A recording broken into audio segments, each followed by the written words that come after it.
มาสงขลามาสงขลามาสงขลาพ่อแม่พี่น้องกูก็กูคนค่ะมาสงขลาโจโจนะมาสงขลามาสงขลามาสงขลามาสงขลาพ่อแม่พี่น้องผู้ทำยินกูก็กูคนได้แต่ก็หักที่นักที่หักและนับถือกูก็กูคนค่ะมาสงขลา เมื่อในมีข่าวดีนะข่าวดีให้พ่อแม่พี่น้องเขาเป็นสัตย์เทให้มีเงินมีคำนำลงฉาอะไรมาเป็นห้องว่าเจ้าลอยเงินลอยคำนะเจ้าลอยเงินลอยคำเจ้าลอยเงินลอยคำเจ้าเปิดเงินคำนะเจ้าเปิดเงินเจ้าเปิดเงินคำนะเจ้าเปิดเงินเจ้าเปิดคำในโลกกุเกาะนะเรามีกุเกาะเผอก็เคยมีนะเมื่อกระปนมาลุงสาวก็หูลุงสาวก็เลยเห็นเด็กเห็นลายนะได้กระทำมันเจ้าลงเขามันเจ้าลงเขาก็รัดว่ามีเนื้อเป็ดอากาศ3 กองนี่มี มีขุนช้างป้าหนึ่งมันเป็นคุณคำผีดังเสียงนะว่าเป็นคุณคำผีดังเสียงแล้วก็มันเจ้าในกาเป็นแก้วแสงเงินคำนั่นเจ้าอุปเปิงไว้ทั้งหมดนะเป็นเงินเป็นคำนี่นั่นเจ้าเฮาในได้อุปเปิงไว้ทั้งหมดเมื่อเจ้าเป็นก้นนี่ นะเจ้าเลยนั่งตะลานั่งกรรมฐานเข้าก้มกินน้ำก้มกินเข้าก้มกินน้ำก้มกินนะจำเพาะถึงใดตะลานะเพื่อถึงใดตะลานี่เจ้าเขาก็พอต้องไม่เขาก็สุดร่มออกแกนะสุดร่มออกแกสุดร่มให้อิ่มกว่าให้นั่นแกใครกะเจ้าย้อนชูว่าย้อนชูอะไรเป็นคุณหอคำอันอ่ำเท่าอ่ำตายเสียปอกเฮาเป็นคนหอคำอันเป้ผีดังเสียงนะย้อนชูเฮาเป็นคนหอคำอันเป้ผีดังเสียงว่าจังไหนเจ้าย้อนชูจังไหนนั่งตาลาย้อนชูก็นั่งตาลาติดนั่งตาลาพอถึงหึงมาปรามีเต็มทนยาวในขุนช้างขุนสิกาจังลงมาปั่นพรว่าเจ้าเฮาใครเป็นขุนหอกคำอ่ำเท่าอ่ำตายสิปอกนั่นเจ้าแต่ไรเป็นเย้าเจ้าไรหับพรเย้าว่าจังไหนมันเจ้าก็สาธุเนี่ยขุนช้างเขาขุนสิกาเขาลงมาปั่นพรมันนะมันเจ้าก็ไรหับพรว่าเป็นขุนที่อ่ำเท่าอ่ำตายสิปอกนะแล้วก็เป็นขุนอันเป้ผีดังเสียงนะอันเป้ผีดังเสียงเป้ผีกุเมียวนะก็เป็นผีอันดีดังเสียงในเป้หมดนะเป้หมดเป้ผีกุเมียวเป้ผีอันดีดังเสียงกำในฮัมเป็นมุนใหญ่คนคำได้อุบเมืองหนึ่งอ่ำเท่าอ่ำตายสิปอกนะอ่ำเท่าอ่ำตายสิปอกนะเจ้าเขาเนี่ยอ่ำเท่าอ่ำตายสิปอกเท่ากับเท่าตายกับตายนะเจ้าเขามีอำนาจปรามีเป็นเจ้ามุนใหญ่คนคำนะนับถือศาสนาพุทธพระเป็นเจ้าเป็นที่พึ่งนะเจ้าเนี่ยเมื่อหนังกำไตว่าผีเปิดศาสนา5 เหงอันนั้นผีเปิดศาสนา5 เหงนะคนไทยเขาว่าเจ้าหลีผีเมียดผีเปิดศาสนา5 เหงปีเมืองนะก็กะเจ้าเนี่ยเจ้าป้าเนี่ยมันเท่าตายปะค่ะเท่ากับเท่าตายกับตายเลยว่าชื่อเจ้าเท่าตายเจ้าเปิดเงินคำนะเจ้าเงินเจ้าคำเจ้าเปิดเงินเจ้าเปิดคำเจ้าเท่าตายให้ปอกเนี่ยลุงสาวเลยมาเนี่ยเพราะพอเราใคร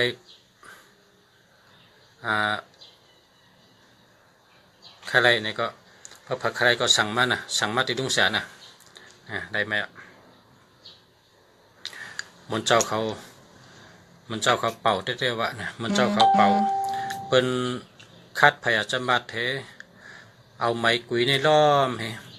กอบต้นกุยต้นอ้อยเฮ็ดปล่อยเปิ้นห้องปุกท่าพิเศษเฮ็ด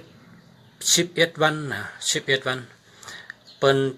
เป่าปริกีเนี่ยก็11 วันเปิ้นเป่ากูวัน11 วันเปิ้นปิ่นปุดกันมาเป่า จ้องหนึ่งเย้าจ้องหนึ่งจ้องหนึ่งเย้าจ้องหนึ่งจ้องหนึ่งเย้าจ้องหนึ่งเปิ้นเอาปริกี11สุกในขึ้นเป่าขึ้นเปิ้นเป่า11วันเฮ็ดบ่อย11วันคัดพยาจะมัดกบหน่อกล้วยหน่ออ้อยมีต้นกล้วยต้นอ้อยไหลกำไตได้ว่าสร้างเจอนั่นนะสร้างเจอเฮต่างซิกที่เฮนะเป็นเฮ็ดข้าวตั้ง11วันเอาปริกีเนี่ยเอาปริลงเนี่ยปริลงปริเจ้าเนี่ยเอาปริลงในเป่า11สุกนั่นน่ะปริลง11สุกเนี่ยเป่ากูวันเปิ้นปางมา11จองนะเปิ้นปางมา11จอง1จอง1วัน1จอง1วันเปิ้นปางมาแต่11จองเปิ้นก็มาเฮ็ดน่ะมาเป่าพอเป่าเนี่ยก็เรียกว่าเป็นอันดีอันทอดอันเมียดนะพอเผยเลยจับตัวเนี่ยก็ แต่ไรป้ากระถางนะกระถางก็ลุงเสียเต็มปันป้านะ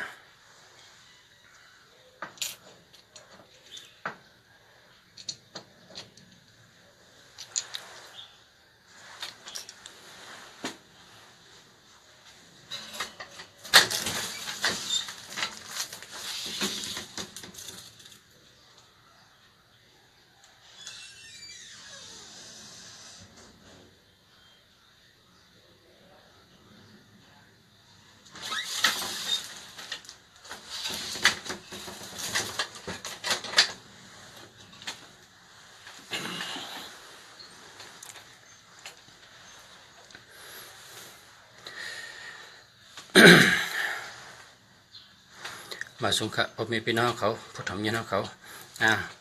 มันจึงว่า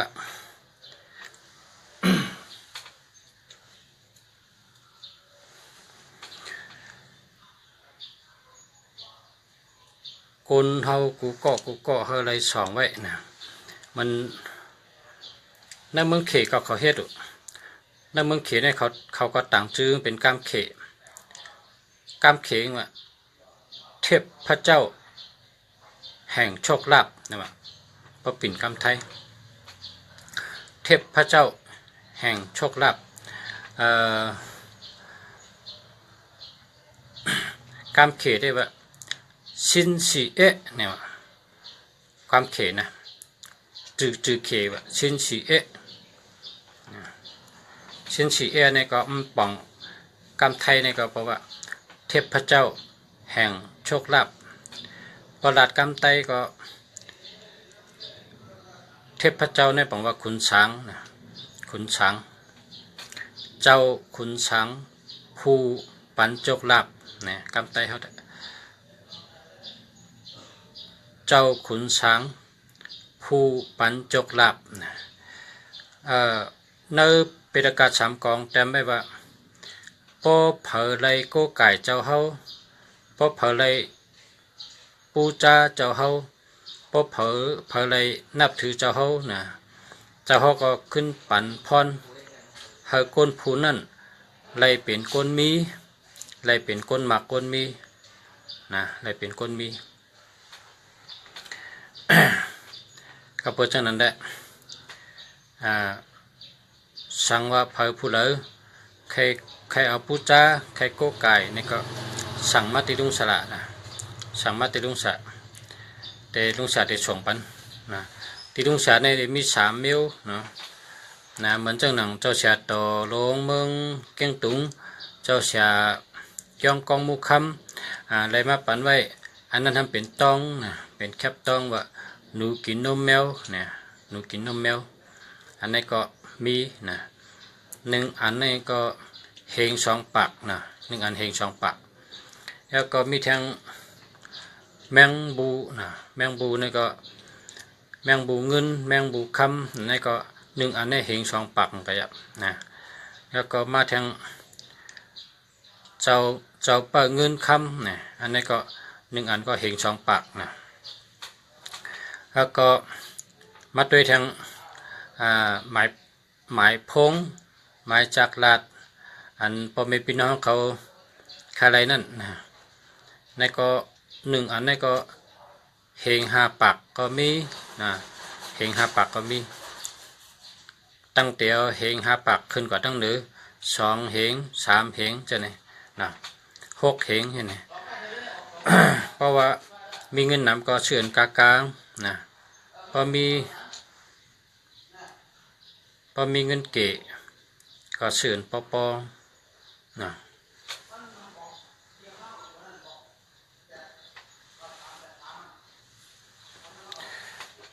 คำนี้ หนังคือคำพอเตมากเตมีนั่นลุงแสมเมืองดีก็หาปิญญาตั้งหูเฮาก็เอามาตอนพี่น้องใต้เฮาถ้าพี่น้องใต้เฮากูก็กูก้นไล่เจอหมายพงอันดีนะไล่เจอหมายพงหลอดเพไล่เจอหมายพงอันมีเงินนะพอไล่เจออันเดียวนี่ก็จำมีทางโคสองดีนะโคสองดีก็จำได้มาปันนะแล้วก็เจอนำไล่ชื่อโคสองไล่ชื่อหมายพงนี่ก็ให้หลอดอิติปิโสอาศักเจนะอิติปิโสในหลอดอาศักเจเพราะว่าอาศักเข้าเลย30ในก็เข้าหลอด31 กรัมนะอาศัก32ในก็หลอด33 กรัมอาศัก35ในก็หลอด36 กรัมนะอิติปิโสในพอหลอดอาศักเจนี่หลีเหลือเปิ้นเนื้อกระถากุมิวเนี่ยนะหลอดว่าอิติปิโสภะคะวาอะระหัมสัมมาสัมพุทโธวิจจาจารณะสัมปันโนสุขโตโลกวิตูอนุตตโลปุริชะธรรมะสารถิสัทธาเทวะมนุสานัมพุทโธภะคะวาติว่าจังนี้ว่ากุวันนะเพราะว่ากุวันเนี่ยอันนี้ก็เป็นกระถาอันลีเดเปิ้นกุมิวเจ้าสาวเขาว่ากระถากุมิวเนี่ยอิติปิโสเนี่ยลีเดเปิ้นกัดเลยเปิ้นนะค่อยกะให้รอดกุวันนะรอดกุวัน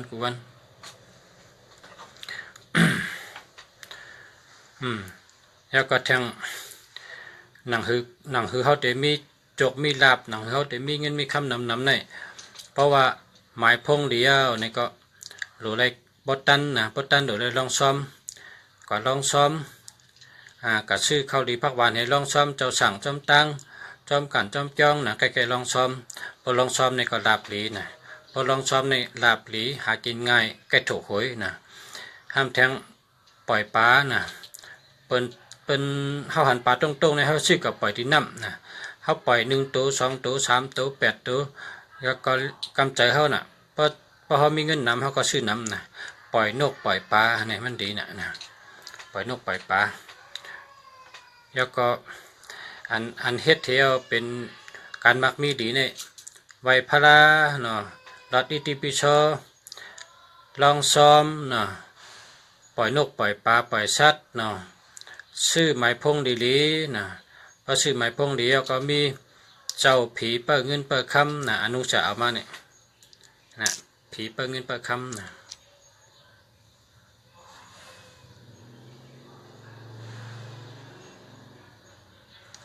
อันนี้เอาสองไว้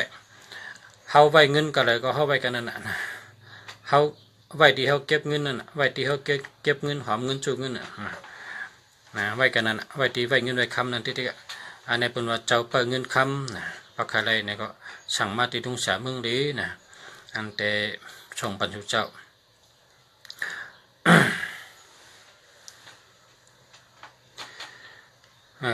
คำในครับ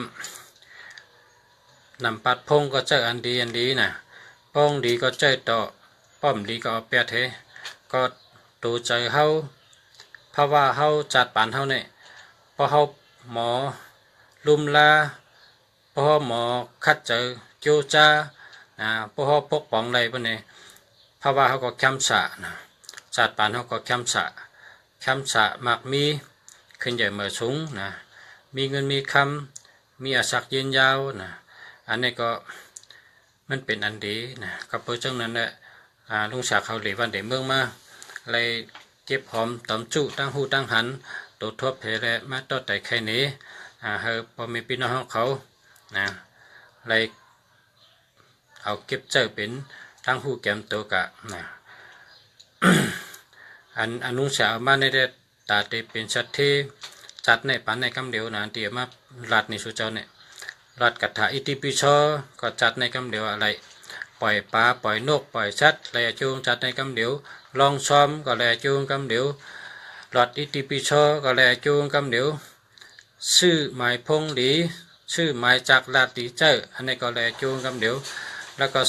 สองไว้เจ้าในสองไว้เจ้าในไว้จับตูไว้ในถุงเงินไว้ในถุงเงินทองคำอันนี้ก็ปานจูงจัดในกำเดียวตีดงเสียมาลัดในก็เปิดหักสู่เจ้ากูก็กูก้นเขาคาอยู่เมืองใต้นั่นก็เปิดมานเขานิกจากเขาก็เปิดมานเขาเปกินเขามานเขากั้นจันดูลายเอาตายคนเมืองใต้เขาเผาหื้นเผาเย่เขามีสวนก็มไรเฮ็ดมีนาก็มไรเฮ็ดเลยไปมันมันดึบมันล่ำเลยไปมาถึงเมืองไทยเนี่ยก็เปิดมาถึงเมืองไทยเนี่ยก็จะมาฮอดเมืองไทยกำนำก็เลยเฮ็ดการหากินเด้งต้องเนื้อจูข้าวยามหากินเด้งต้องเนี่ยหาอะไรเงินนำเขามีเงินนำหาอะไรเป็นก้นหมักก้นมีนั่นจูข้าวหาเงินเนี่ยเฮาหลอดเพเฮาหมออยู่หมอกินหมอกาหมอไปหมอเฮ็ดหมอช่างหมอขึงหมอปองหมอห่อหมอลาดหมอเฮ็ดหมอช่างหมอว่นหมอเจนจ้าแต่พระว่าจัดบานเจ้าเก่าเนี่ยเฮาพออยู่หลอดเพหลอดไผ่กว่าตั้งเลยก็เฮาหลอดเพหลอดไผ่เฮาอยู่ไรกินไรกว่าไรเช่าไรเอาพระว่าจัดบานอาศักอยู่หลอดไรนั่นเฮาหมอหักขิงข้าวยามเฮาหมอหักพระว่าจัดบานเจ้าเก่าแล่ๆอยู่กะเฮาหาเงินไหนก็เฮาด้วยลองมันให้หาหมางเมียวก็หลอดเพเฮาก็เฮ็ดหมางเมียวก็มันหลอดเพไหนก็เฮาอย่าไปเฮ็ดเฮ็ดอันดิงหลีเฮ็ดอันแมนจอมตะลาเฮ็ดอันแมนจอมปักเปิงมันแต่ได้อยู่หลอดเพหลอดไผ่อันนี้ก็มีถามมาว่าหมายพง0946686393อันนี้ดีค่ะอันนี้ดีเต้ๆครับเพราะว่าการหมายเก่าสีในรัฐกรรมคนต่างคือก็ปีรัฐกรรมอังกฤษรัฐกรรมเขรัฐกรรมสังกปีเมื่อเก่าสีเนี่ยกรรมใน46ในพายุจำก็เกี่ยวใจชื่อใจ46ในพายุจำก็เกี่ยวใจชื่อใจกรรมใน66ในเป็นเมตตา66ในเป็นเมตตาลง66ในเมตตาลี68มีเงินนำ6886มีเงินนำจะว่าเงินคำไหลมาเทมาเงินไหลน้องทองไหลมา6886ในไหลเงินดี639อันนี้เป็นห้องตัวนับเทพเจ้าตัวนับเทพเจ้าเนี่ยปังว่าตัวนับหลีตั้งหักหลีมีเงินมีคำมีปอกทีปอกทีแล้วก็เฮ็ดสังกเป้เปิ้นอันนี้ดีเต้ๆอันนี้เจ้าต่อโจต่อปานั่นแหละอันจื้อเป็นไทยนุชามหมออ่านเพิ่มหัวถึงจะไม่หล่อแต่ก็รักดีเนี่ยหมายพงดีหมายพงดีครับเนี่ยถึงจะไม่หล่อแต่ก็รักนี่ดีหมายพงเดียวหมายพงเดียววันชัยวันชัยเอกชัยนั่นแหละชื่อดีแก่ในวันชัยเอกชัยในวันชื่อดีเนี่ย0945698644อันนี้ดีแค่อันนี้ดีแก่094ในรัฐกรรมต่างคือรัฐกรรมต่างจัดรัฐกรรมเปิดในปีปีกุเมล094เนี่ย45ในเป็นคนมีปีหยา45เนี่ยมีปีหยารักแหลม566ในเป็นห้องวาสัตเทปิดประตูจนคนไทยเป็นว่าพอมี56ก็อะไร6ก็อะไรตื้นผ่านจัดในตั้งจัดตื้นผ่านพอมี56เนี่ยอันใน69เนี่ย69ในไรเงินดี69ในไรเงินดีมีเงินง่ายหาเงินได้ง่าย69เนี่ย98ในมีอำนาจมีปรามีมีคนนับถือ98เนี่ย64ในพายุ86ในเงินไหลน้องท่องไหลมาเงินไหลน้องท่องไหลมา6ให้สังกองง่ายกูเมียว8เป็นสัตเท8668ในปังว่าสัตเทเป็นสัตเทง่าย6ปังว่าง่ายกูเมียว8ปังว่าสัตเทคำใน64ในพายุจำก็เกี่ยวเจอชื่อเจอ64เนี่ยตั้งเกี่ยวเจอชื่อเจอในมีหอบโต44เป็นก้นหมอรัดหมอจ้าเป็นก้นรัดความแรดรัดความดีหมอรัดตั้นเปิ้น 6444เนี่ยเป็นคนรัดกรรมหลีรัดกรรมหมอรัดหมอจานั่นแหละเนาะรัดกรรมหลีรัดกรรมใบก็หมอรัดหมอจาหลีนะตั้งรัดตั้งจาเล็ดตั้งรัดตั้งจาหลีนะ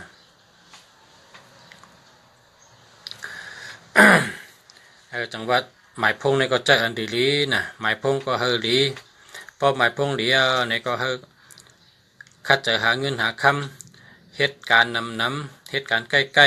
ๆคำพองในมาอยู่เมืองไทยในสมบัติมันมีเงินเป็น6 ล้านเป็น5 ล้าน6 ล้าน10 ล้านก็มีนะมันหมอเฮ็ดหมอช่างนะคำพองในหมอกล้าหมอขายนะมากล้ามาขายในเจียวเป็นสัตเทนะเจียวเป็นสัตเทนะเมืองไทยนี่เป็นเมืองสัตเทนะ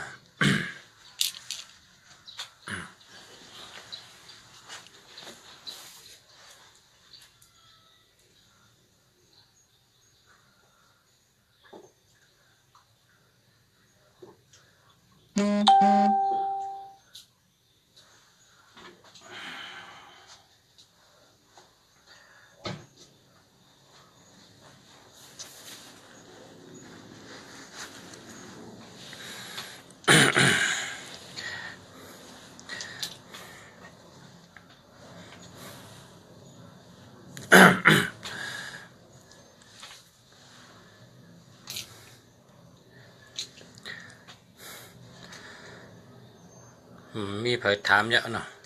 พอใครถามก็ถามมาเลยนะถามตุ้ยหมายพงนะหมายจักรลาดจังหลีพระเจ้าต้องมีเงินพระเจ้าต้องรัดเพเนี่ยนะถามมานะอันนี้ปกกลางวันในเรื่องชามาที่ไหนปกกลางวันนี่แหละขอบคุณครับเนี่ยว่าอันนี้ก็ขอบใจนะขอบใจนะขอบคุณครับนะขอบใจปกกลางวันในลุงสามารถถ่ายทอดสดทางตีงนะ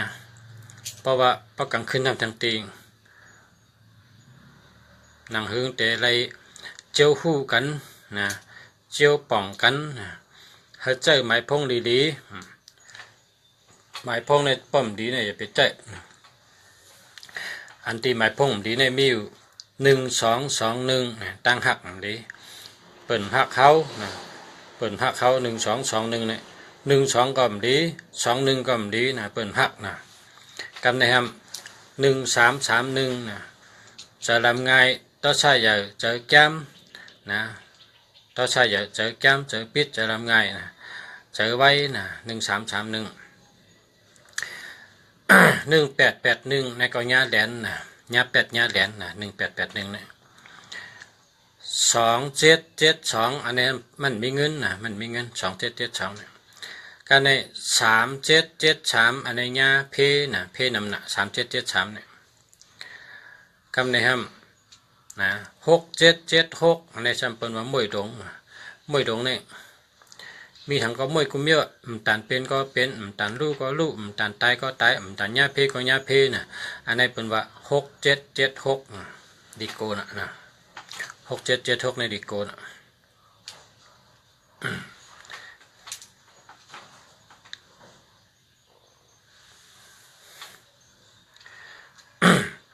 พอเจอหมายพงอันดีเนี่ยมีเงินมีคำกว่าตั้งเลยก็รอดเพอยู่ที่ใดก็เปิ้นหักนะสาวว่าหมาย328อันนี้ก็มีเงินนำนะ328อันนี้มีเงินนำค่ะ328อันนี้มีเงินนำจะนะมันก็ว่า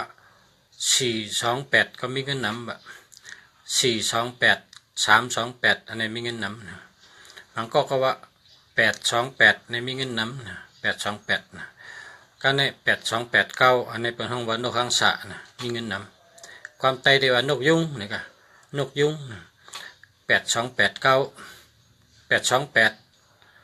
8289 8289 828969จะในเงินนำ8789 878965จะในเงินนำนะ789บนห้องว่านักกานะ789ในนักกาเป็นบริษัทเทนะเป็นบริษัทเทหมายพงษัทเท789เนี่ย 789 289นะ289นี่เป็นนกยุงนะ289นี่เป็นนกยุง789นี่เป็นนักกานะกาในอันที่เปิ้นว่าเมื่อเดี๋ยวในตึกแมนพ้องหลังขึ้นมาแทงได้ซ้ำ456ในก็หลังนะ456นะ456อันนี้ก็หลังก็การอันกาเลยเปิ้นได้อันกาไหนเปิ้นได้789 289 168นะเจ้าในกาเลยเปิ้น168 789นี่500,000นะ500,000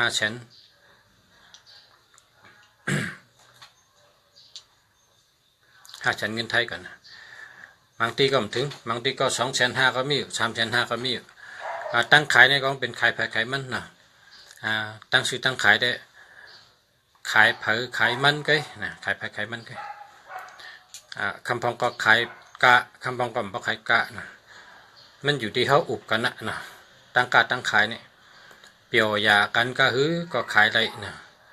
คนกองมีของกองทำมีเงินนะ กองมีโคกองมีเงินนะย้อนตัวทางหมายพงทางกอง062 842 5596อันนี้รีครับอันนี้ก็รี062ในตั้งหักหลีการเงินดีหมอรัดหมอจ้านะ062เนี่ย28ในมีเงินมีคำนะ28ในมีเงินมีคำ84เนี่ยเพราะเจอหึงได้เหมือนดีนะเพราะเป็นใกล้เป็นเพศน้ำมือ84เนี่ยใกล้กะพอมารวมกันหมดก็ ก็เจออะไรก็ว่าเจ้านั้นอันดีนำนะใครว่าเพราะว่ามีเงินนำก็ชื่ออันดอดทั้งหมดก็เลยนะ42ในแต่ดี42ในแต่ดีตั้งหักดีการเงินดี42เนี่ย25ก็มีสติปัญญานะ55เป็นคนใจดีนะเป็นคนใจดี59มีหลับนะ96หาเงินง่ายนะนี่ก็ดีครับเจ้าว่าย้อนขว้างเย้าอันยามเฮ็ดพิษดีเหนือสูนะย้อนขว้างเย้าอันยามเฮ็ดพิษดีเหนือสูนะเจ้าของแค่มาครับเนาะแค่มา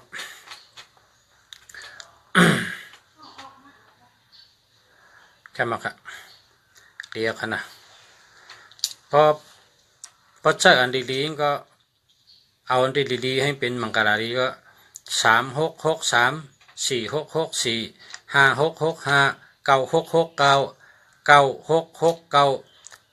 9559นะจะได้เป็นมังกรดีครับออกขายินจมออกขาจมขะออกขาจมขะออกขาจมขะนะเพราะว่าชัดทุกะเพราะว่าเลยเจอหมายพงดีจำอยู่ที่ใดก็พอเร่งหักไม่เร่งหักเหตุการณ์ที่ใดก็ได้เงินดีเปิ้นหักเขานะเพราะว่าอำนาจปรามีโดนนับนั้นมือจ่อยนะเพราะหมายพงดีเนี่ยนะเพราะอยู่ๆว่าไม่เร่งก็จังพอเร่งก็จังเปิ้นก็ใครลืมเป็ดเปิ้นก็หาก้นเหมือเปิ้นอิ่มเฮาเปิ้นเบื่อเฮานะก็เพราะฉะนั้นแหละโดดด้วยกูก็ป้องดีก็เจอนะป้องดีก็เจอเพราะมันดีก็อย่าไปเจอเอาแปดแท้นะเอาแปดแท้เพราะมันดีอย่าไปเจอนะ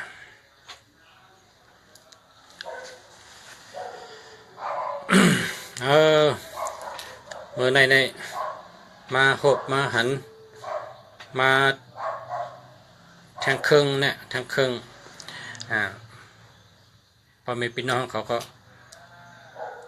พ้องมาหาเงินพ้องเหตุการณ์เหตุงานนะย้อนให้chủเจ้าจกหลีลาบหลีมีเงินมีคำนำกว่าตั้งเลยก็เฮอรอดเพกว่าก็เฮอรอดเพมาก็เฮอรอดเพย้อนให้chủเจ้ารอดเพรอดหลานเพกังหยันกังให้chủเจ้ามีเมตตาลีเพียรพิหักคนหันคนหักนะเฮอได้เงินดีเฮอได้คำนำเฮอมีเงินนำคำนำเฮอซื้อเฮือนใดมีเฮือนกว้างมีสวนกว้าง มีรถมีกามีร้านร้านขายดีๆมีลองซื้อไรขายแมดก้าวขายมันมีนาการสังก็ให้ขึ้นอย่ามาชุงออกแมงแทงชาเป้เปิ้นเฮ็ดต่อก่อมันเฮ็ดการสังก็ดีเฮ็ดการสังก็ออกแมงแทงชาซื้อไรขายแมดก้าวขายมันเฮ็ดสังให้ต่อก่อสังมันช่างตั้นยันขึ้นให้รีเชิญต้นใจเก่าอะไรมีเงินมีคำนำอยู่ดีกินหวานก็เย็นช้ำฉะพี่ก้างยันก้างตูช้ำฉะใจช้ำฉะอาลูฉันตะย้อนฉ่ำเลยเปิงเลยเฮเป้จุงเต็มทนน่ะมาสงค่ะมาสงค่ะพ่อแม่พี่น้องกูก็กูก้นค่ะมาสงค่ะมาสงค่ะนะลุงชาก็พบสุกันได้กันนะตั้งใจพบทั้งนะ